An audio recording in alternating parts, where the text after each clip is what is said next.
외국인 엔지니어의 눈에 비친 일본보다 한국이 앞선 8가지. 독일 베를린에서 태어난 마르틴 슈나이더는 로봇 자동화 분야의 IT 엔지니어입니다. 뮌헨 공대에서 기계공학을 전공한 그는 졸업 후 아시아의 첨단 기술을 배우고 싶어 일본으로 건너갔습니다. 도쿄의 한 대기업에서 3년간 근무하며 일본의 정밀한 기술력에 감탄했던 그는 더 큰 도전을 위해 한국으로 이주했습니다. 현재 서울의 글로벌 IT 기업에서 일하고 있는 마르틴은 두 나라를 모두 경험한 독특한 관점을 가지고 있습니다. 그가 직접 체감한 한국과 일본의 차이점들은 과연 어떤 것들일까요? 안녕하세요.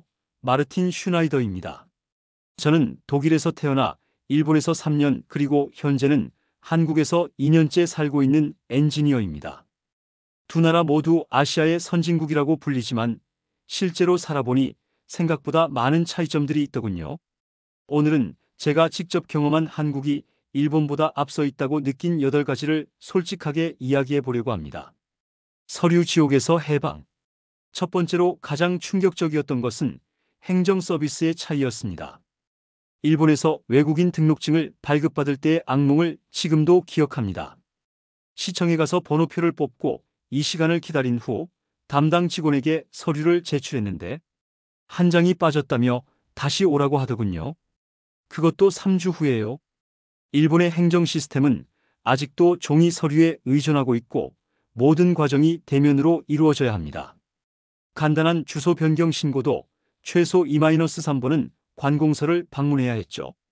하지만 한국에 와서는 완전히 다른 세상을 경험했습니다. 외국인 등록증 발급부터 각종 증명서 발급까지 모든 것이 온라인으로 가능했거든요. 정부24라는 시스템을 통해 집에서 편안하게 모든 행정 업무를 처리할 수 있었습니다. 심지어 야간에도 주말에도 가능하다는 점이 정말 놀라웠어요. 독일도 디지털 정부를 표방하지만 아직 한국만큼은 아닙니다. 특히 인상 깊었던 건 코로나19 시기였습니다. 일본에서는 백신 접종 예약조차 전화나 팩스로 해야 했는데 한국은 앱으로 간단하게 예약하고 QR코드로 확인까지 가능했죠. 한국 정부의 디지털 전환 속도는 정말 세계 최고 수준이라고 생각합니다. 독일에서 온 제가 봐도 한국의 전자정부 시스템은 독일보다도 훨씬 앞서 있어요. 한 장의 교통카드. 두 번째는 대중교통 시스템의 통합성입니다. 일본에서 가장 당황스러웠던 것 중 하나가 바로 교통카드였어요. 도쿄만 해도 JR, 지하철, 사철 등 운영회사가 다르고 각각 다른 교통카드를 사용해야 했습니다. 스이카, 파스모 등 여러 카드가 있지만 서로 호환이 완벽하지 않았죠. 특히 지방 도시로 출장을 가면 또 다른 교통카드를 사야 했고 환승할 때마다 추가 요금을 내야 했습니다. 반면 한국의 교통 시스템은 정말 혁신적이었습니다. 하나의 티머니 카드나 하나로 카드로 버스, 지하철, 택시, 심지어 기차까지 모두 이용할 수 있었거든요. 서울에서 부산까지 KTX를 타도 같은 카드를 쓸 수 있다는 게 믿기지 않았어요. 더 놀라운 건 스마트폰의 삼성페이나 카카오페이로도 결제가 된다는 점이었습니다. 환승 시스템도 완전히 다릅니다. 일본에서는 환승할 때마다 별도 요금을 지불해야 하지만 한국은 환승 할인이 자동으로 적용되죠. 처음에는 이게 실수인 줄 알았는데 정말로 시스템적으로 지원하는 서비스였어요. 게다가 교통비 자체도 한국이 훨씬 저렴합니다. 서울 지하철은 성인 기준 1,370원인데 도쿄 지하철은 최소 170엔 약 1,700원부터 시작하거든요. 가장 인상 깊었던 건 심야버스 시스템이었습니다. 일본에서는 지하철이 끊기면 택시를 타거나 걸어야 했는데 한국은 올빼미 버스라는 심야 대중교통이 있더라고요. 24시간 언제든 이동할 수 있다는 점에서 한국의 교통 인프라는 정말 세계 최고라고 생각합니다. 산업 현장의 차이. 세 번째는 제 전문 분야인 산업기술의 적용 방식입니다. 일본에서 일할 때 가장 인상적이었던 것은 정밀함이었어요. 일본 기업들은 로봇 기술에서 정말 뛰어난 수준을 보여줍니다. 특히 조립 로봇이나 정밀 가공 분야에서는 독일 못지않은 기술력을 가지고 있었죠. 하지만 문제는 그 기술을 실제 현장에 적용하는 속도였습니다. 신기술 도입에 매우 신중하고 보수적이어서 검증에만 몇 년이 걸리는 경우가 많았어요. 한국 기업에서 일하면서 가장 놀란 점은 기술 적용의 속도였습니다. 새로운 자동화 기술이나 AI 솔루션이 개발되면 검토부터 현장 적용까지 일본의 절반도 안 되는 시간이 걸렸거든요. 특히 스마트 팩토리 구축에서 한국의 속도는 정말 놀라웠습니다. 삼성이나 LG 같은 대기업뿐만 아니라 중소기업들도 적극적으로 자동화에 투자하고 있었어요. 반도체와 배터리 분야에서는 한국이 확실히 일본을 앞서고 있다고 봅니다. 일본도 반도체 강국이었지만 현재는 한국의 삼성과 SK 하이닉스가 메모리 반도체 분야에서 세계를 선도하고 있죠. 전기차 배터리 분야에서도 LG 엔솔, 삼성 SDI, SK온 등이 전 세계 자동차 업체들과 파트너십을 맺고 있어요. 한국 엔지니어들의 도전 정신도 인상적이었습니다. 일본에서는 이렇게 해도 될까? 라는 질문을 많이 받았다면 한국에서는 어떻게 하면 더 빨리 할 수 있을까? 를 더 자주 듣게 됩니다. 이런 문화적 차이가 기술 혁신의 속도에도 영향을 미치는 것 같아요. 디지털은 한국이 압도적. 네 번째는 디지털 인프라와 서비스입니다. 이 부분에서는 한국이 압도적으로 앞서 있다고 확신합니다. 일본에서 가장 불편했던 것 중 하나가 와이파이였어요. 2020년에도 많은 카페나 식당에서 와이파이를 제공하지 않았고 제공하더라도 속도가 느렸거든요. 온라인 결제도 마찬가지였습니다. 신용카드조차 받지 않는 곳이 많아서 현금을 항상 준비해야 했죠. 한국에 와서 가장 먼저 놀란 것은 인터넷 속도였습니다. 집에서 측정해보니 기가 인터넷이 실제로 기가급 속도를 제공하더군요. 독일에서도 기가 인터넷을 신청했지만 실제로는 절반도 안 나왔거든요. 한국은 세계에서 인터넷 속도가 가장 빠른 나라 중 하나라는 게 과장이 아니었어요. 간편결제 시스템도 정말 혁신적이었습니다. 카카오페이, 네이버페이, 삼성페이 등 다양한 선택지가 있고 거의 모든 곳에서 사용할 수 있어요. 심지어 전통시장의 작은 가게에서도 QR코드로 결제가 가능하더라고요. 일본에서는 아직도 현금 위주의 문화가 강한 것과는 정말 대조적입니다. 배달 앱의 발전도 놀라웠습니다. 배달이 민족, 쿠팡이츠 같은 앱들은 단순히 주문만 받는 게 아니라 실시간 위치 추적, 리뷰 시스템, 다양한 결제 옵션까지 모든 것이 완벽하게 통합되어 있어요. 독일 친구가 한국에 놀러 왔을 때 치킨을 주문하고 20분 만에 받아 먹는 걸 보고 이게 가능한 거냐며 놀라워했거든요. 온라인 쇼핑도 마찬가지입니다. 쿠팡의 로켓 배송은 정말 혁신적이에요. 새벽에 주문해도 당일 배송이 되고 심지어 새벽 배송 서비스도 있잖아요. 일본의 아마존도 빠르긴 하지만 한국만큼은 아니었어요. 문화와 도시 풍경. 다섯 번째는 도시의 역동성과 문화적 활력입니다. 도쿄도 물론 훌륭한 도시이지만 서울의 에너지는 정말 다르더라고요. 밤늦게까지 불빛이 꺼지지 않는 서울의 스카이라인을 처음 봤을 때의 감동을 잊을 수 없어요. 특히 강남이나 홍대, 이태원 같은 지역은 정말 24시간 살아있는 도시라는 느낌을 받았습니다. 일본 도시들은 정갈하고 깔끔하지만 어딘가 정적인 느낌이었어요.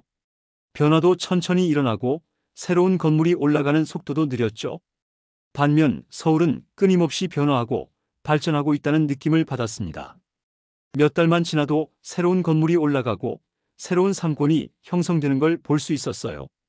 특히 디자인과 패션 분야에서 한국의 창의력은 정말 놀라웠습니다. 홍대나 성수동 같은 지역을 돌아다니면 젊은 디자이너들의 창작물을 쉽게 볼 수 있어요. 카페 하나하나도 독특한 컨셉으로 꾸며져 있고 패션도 정말 개성적이더라고요. 일본도 물론 독특한 패션 문화가 있지만 한국은 더 글로벌하면서도 트렌디한 느낌이었어요. K-팝의 영향도 도시 곳곳에서 느낄 수 있었습니다. 강남역이나 홍대에서는 외국인 관광객들이 K-팝 관련 장소를 찾아다니는 모습을 자주 볼 수 있어요. 한류의 파워를 직접 체감할 수 있었죠. 독일에서도 BTS나 블랙핑크는 정말 유명하거든요. 건축물들도 인상적이었습니다. 롯데월드타워, 동대문 디자인 플라자, 반포 레인보우 브릿지 같은 건물들은 정말 미래적이면서도 아름다워요. 서울은 전통과 현대가 조화롭게 섞여 있는 도시라는 생각이 듭니다. 밥상 위의 차이. 여섯 번째는 음식 문화의 차이입니다. 일본 음식도 물론 훌륭하지만 한국 음식은 정말 다른 매력이 있어요. 일본 음식은 정갈하고 섬세하지만 양이 적은 경우가 많았거든요. 특히 외국인 남성인 저에게는 조금 아쉬웠죠. 정식을 시켜도 밥 한 공기, 국 한 그릇, 작은 반찬 몇 개가 전부인 경우가 많았어요. 한국에 와서는 음식의 양에 먼저 놀랐습니다. 삼겹살집에서 고기 한 인분을 시키면 정말 배 터지게 먹을 수 있더라고요. 게다가 밑반찬들도 무제한으로 리필이 가능하잖아요. 처음에는 이게 서비스인지 몰라서 계산할 때 추가 요금을 내야 하는 줄 알았어요. 매운맛도 처음에는 힘들었지만 지금은 완전히 중독됐습니다. 김치찌개, 불닭볶음면, 떡볶이 같은 음식들은 독일에서는 절대 맛볼 수 없는 맛이에요. 독일 친구들에게 한국 라면을 보내주면 다들 너무 매워서 먹지 못하겠다고 하는데 저는 이제 신라면도 안 맵게 느껴져요. 다양성도 놀라웠습니다. 한식뿐만 아니라 중식, 일식, 양식, 인도 음식까지 정말 다양한 음식을 쉽게 찾을 수 있어요. 특히 이태원이나 경리단길 같은 곳에서는 세계 각국의 정통 음식을 맛볼 수 있더라고요. 일본에서는 외국 음식이 현지화되는 경우가 많았는데 한국에서는 더 원래 맛에 가까운 음식들을 찾을 수 있었어요. 24시간 식당 문화도 인상적이었습니다. 새벽 3시에도 김밥 천국이나 24시간 치킨집에서 따뜻한 음식을 먹을 수 있다는 게 정말 편리해요. 일본에서는 편의점 도시락이나 컵라면으로 때워야 했던 새벽 시간대에 한국에서는 갓 만든 음식을 먹을 수 있거든요. 사람과 사회의 온도. 일곱 번째는 사람들의 성격과 사회적 분위기입니다. 일본 사람들은 정말 친절하고 예의 바르지만 어딘가 거리감이 있다는 느낌을 받았어요. 3년 동안 일했던 회사 동료들과도 진짜 가까워지기는 어려웠거든요. 회식이 있어도 격식을 차리는 경우가 많고 개인적인 이야기를 나누기가 쉽지 않았어요. 한국 사람들은 처음에는 무뚝뚝해 보일 수 있지만 한번 친해지면 정말 가족처럼 대해줘요. 회사에서 처음 한국어를 배운다고 했을 때 동료들이 너도 나도 가르쳐 주려고 하더라고요. 심지어 주말에 시간을 내서 한국어 공부를 도와주는 동료도 있었어요. 이런 정은 일본에서는 경험하기 어려웠던 것 같아요. 직장 문화도 많이 달랐습니다.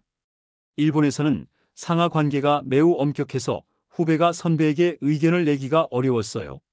하지만 한국에서는 나이나 직급에 관계없이 좋은 아이디어가 있으면 자유롭게 제안할 수 있는 분위기였어요. 물론 한국도 위계 질서가 있지만 업무에서는 더 수평적인 느낌이었습니다. 한국 사람들의 열정도 인상적이었어요. 일에 대한 열정은 물론이고 취미나 여가 활동에도 정말 열심이더라고요. 등산을 좋아하는 동료는 주말마다 새로운 산을 오르고 요리를 좋아하는 동료는 퇴근 후에도 새로운 레시피를 연구해요. 이런 에너지가 사회 전반의 역동성으로 이어지는 것 같습니다. 외국인에 대한 관심과 호기심도 한국이 더 많았어요. 일본에서는 외국인이라고 하면 조심스러워하는 경우가 많았는데 한국에서는 오히려 관심을 가져주고 도와주려는 사람들이 많았어요. 밤과 삶의 속도. 마지막으로 가장 큰 차이를 느낀 것은 야간 문화와 생활비였습니다. 일본에서 가장 아쉬웠던 점 중 하나가 밤 문화였어요. 도쿄 같은 대도시도 밤 10시면 대부분의 상점이 문을 닫고 지하철도 자정 전에 운행이 끝나거든요. 주말에 친구들과 늦게까지 놀고 싶어도 교통비가 너무 비싸서 부담이 됐어요. 택시 한 번 타면 5천엔 약 5만 원 이상 나왔거든요. 한국의 밤 문화는 정말 24시간이더라고요. 홍대나 강남에서는 새벽 3-4시까지도 사람들이 많고 음식점이나 카페도 계속 열려 있어요. 지하철은 주말에 새벽 2시까지 운행하고 심야버스도 있어서 교통비 걱정 없이 밤늦게까지 활동할 수 있었어요. 생활비 차이도 정말 컸습니다. 일본에서 원룸 월세가 8만엔 약 80만 원 정도였는데 한국에서는 비슷한 조건의 원룸을 60만 원에 구할 수 있었어요. 식비도 훨씬 저렴했고요. 일본에서는 점심 한 끼가 1,000엔 약 1만 원 정도였는데 한국에서는 7,000에서 8,000원이면 푸짐한 한 끼를 먹을 수 있어요. 특히 치킨과 맥주 문화는 정말 인상적이었습니다. 독일도 맥주 문화가 발달했지만 한국의 치맥 문화는 또 다른 매력이 있어요. 퇴근 후에 동료들과 치킨 한 마리 시켜놓고 맥주 마시며 이야기하는 시간이 정말 소중했거든요. 일본에서는 이런 자유로운 분위기의 회식이 드물었어요. 편의점 문화도 놀라웠습니다. 24시간 언제든 따뜻한 음식을 사 먹을 수 있고 택배도 받을 수 있고 각종 요금도 납부할 수 있어요. 일본 편의점도 좋지만 한국 편의점의 다양한 서비스는 정말 혁신적이라고 생각해요. 결론적으로 일본과 한국 모두 각각의 장점이 있지만 저에게는 한국의 빠른 속도감과 역동적인 문화가 더 맞는 것 같아요. 한국은 정말로 24시간 살아있는 나라라는 표현이 딱 맞는 것 같습니다. 앞으로도 한국에서 더 많은 것들을 경험하고 배우고 싶습니다.